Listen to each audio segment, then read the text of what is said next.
நாளிலும் உங்களை ஒவ்வொருவரையும் பார்ப்பதில் மிக்க மகிழ்ச்சி அடைகிறோம். கர்த்தர் உங்களை ஒவ்வொருவரையும் கர்த்தர் ஆசீர்வதிப்பாராக. இந்த நாளிலும் கர்த்தருடைய வார்த்தை என்ன சொல்லுகிறது என்று சொல்லி நம் வேதத்திலிருந்து ஒரு வசனத்தை நாம் பார்க்கலாம். நாகும் 1:7 கர்த்தர் நல்லவர், இக்கட்டு நாளிலே அரணான கோட்டை, தம்மை நம்புகிறவர்களை அறிந்திருக்கிறார் என்று சொல்லி நாம் வேதத்தில் பார்க்கிறோம். கர்த்தர் நல்லவர், இக்கட்டு நாளிலே அரணான கோட்டை என்று சொல்லி நாம் பார்க்கிறோம். இங்கே கர்த்தர் நல்லவராகவே இருக்கிறார். யாருக்கு அவர் நல்லவராக இருக்கிறார்? ஒரு இக்கட்டான சூழ்நிலையில இருக்கிற பொழுது, யாரும் உதவி செய்யாத நேரத்தில் இருக்கிற பொழுது அவர்களுக்கு நல்லவராகவே இருக்கிறார். ஆமென். இங்கே பார்க்கிறோம், அவர் நல்லவராக இருக்கிறார், தம்மை நம்பி இருக்கிறவர்களை அவர் அறிந்திருக்கிறார் என்று சொல்லி நாம் பார்க்கிறோம்.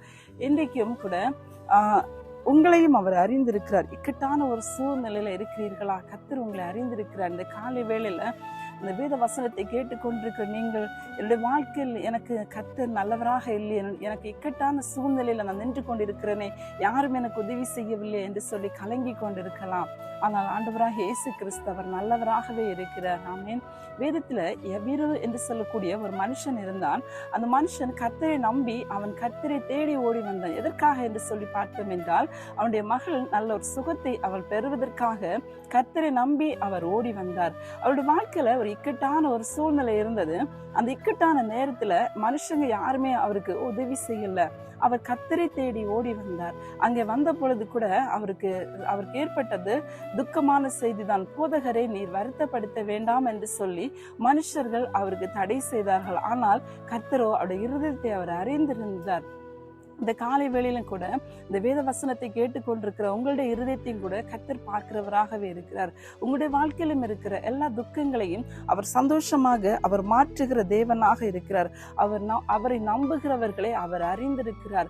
ஒருவேளை இதுவரைக்கும் நீங்கள் கர்த்தரை நம்பாமல் மனுஷர்களை நம்பி சார்ந்து கொண்டு இருப்பீர்கள் என்றால், இந்த காலை வேளையில கர்த்தரை நம்பி கர்த்தரை நோக்கி பாருங்கள். உங்களுடைய வாழ்க்கையில் இருக்கிற சகல போராட்டங்களையும் வியாதிகளையும் பிரச்சனைகளையும் அவர் மாற்றுகிற தேவனாக இருக்கிறார். அன்றைக்கு எபிருடைய வாழ்க்கையில் இருந்த துக்கத்தை அவர் சந்தோஷமாக மாற்றினார். அவருடைய மகளுக்கு நல்ல சுகத்தை கொடுத்தார். இந்த காலை வேளையிலும் கூட கர்த்தர் உங்களுடைய வாழ்க்கையிலும் சந்தோஷங்களை அவர் தருகிற தேவனாகவே இருக்கிறார். நம்ம அப்படியே கண்களை மூடி நான் ஜெபிப்போமா?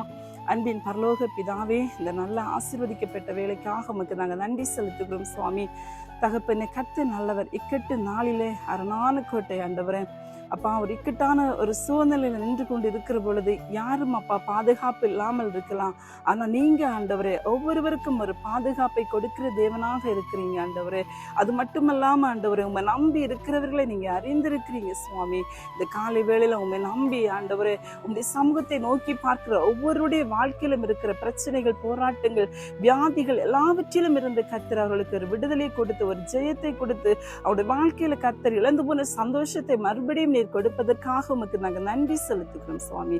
நீர் அப்படியே செய்து ஆசீர்வதிப்பதற்காக உமக்கு நன்றி. இயேசு கிறிஸ்துவின் நாமத்தில் ஜெபிக்கிறோம் நல்ல பிதாவே.